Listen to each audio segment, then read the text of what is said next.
আজকে রান্না করব চিতল মাছের পেটি। আমি চিতল মাছের পেটি 3 পিস নিয়ে নিয়েছি।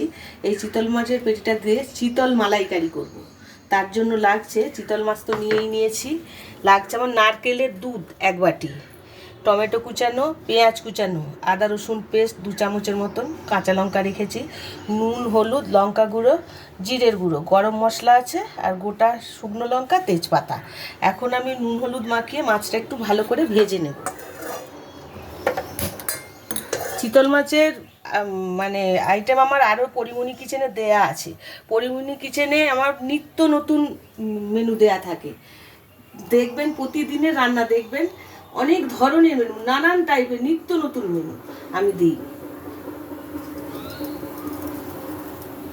মাছ, মাংস, ডিম, শাক, পাতা, কচু, সব ধরনের।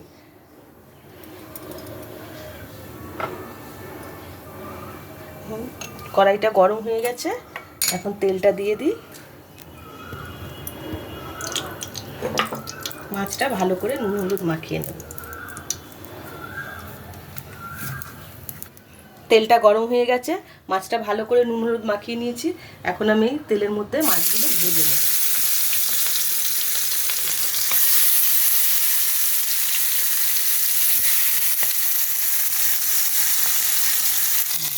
মাছগুলো ভাজা হয়ে গেছে, এখন আমি মাছগুলো আস্তে আস্তে তুলে নেব।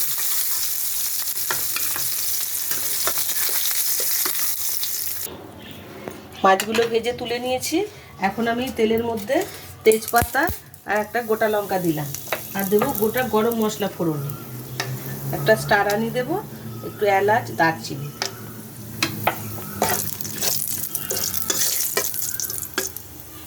এখন দেবো এই পেঁয়াজ কুচানোগুলো। পেঁয়াজগুলো একটু লাল লাল করে আমি ভালো করে ভেজে নেব।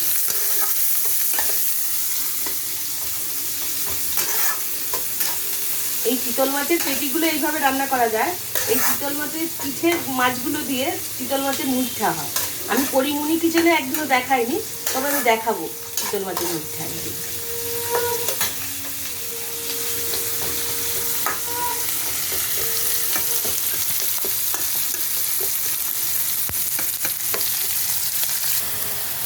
পেঁয়াজটা লাল লাল করে ভাজা হয়ে গেছে, এখন এর মধ্যে আমি আদা রসুন পেস্ট করা আছে দিয়ে দিলাম। দিয়ে দেবো টমেটো কুচানো কিছুটা, দেবো 2টো কাঁচা লঙ্কা।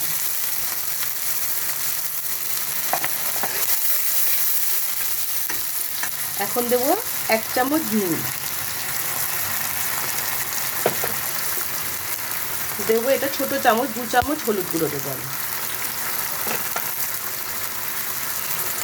লঙ্কার গুঁড়ো দেবো 1 চামচ দিলাম, আরও একটু দিয়ে দিলাম। আমরা ঝাল পছন্দ করি, তাই ঝাল বেশি করে দিয়ে দিলাম। পরিমণি কিচেন যারা দেখেন সবাই জানেন যে আমরা ঝাল বেশি খাই। 1 চামচ জিরে গুঁড়ো দিয়ে দিলাম। দিয়ে এখন ভালো করে এটা মশলাটা আমি কষিয়ে নেব। দেখুন মশলা দিয়ে তেল বেরিয়ে গেছে, তার মানে মশলাটা কষানো হয়ে গেছে।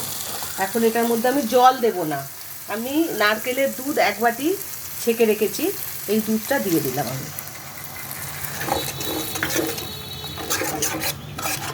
ভালো করে একটু ফুটে যায়, তারপরে আমি মাছগুলো দেব। ঝোলটা ফুটে গেছে, এখন এর মধ্যে একটু সামান্য চিনি দেবো। মালাই তো একটু চিনি মিষ্টি মিষ্টি ভাব লাগে, কিন্তু আমরা মিষ্টি পছন্দ করি না, তাই জাস্ট মানে ব্যালেন্সের জন্য আমি সামান্য একটু চিনি দিলাম। এখন আমি মাছগুলো তুলে দেবো। ঝাল মিষ্টি যারা যেমন খান তারা সেইভাবে তরকারিতে দেবে।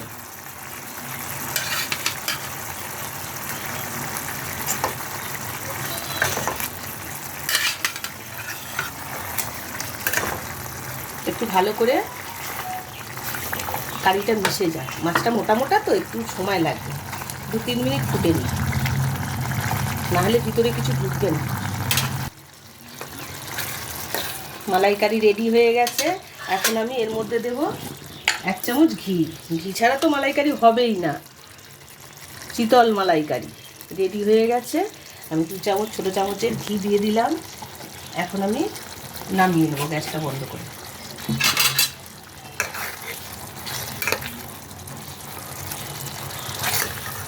ঘি দিয়ে বেশি ফোটানো যায় না। আমি গ্যাসটা বন্ধ করে দিয়ে এখন আস্তে করে নামিয়ে নেব।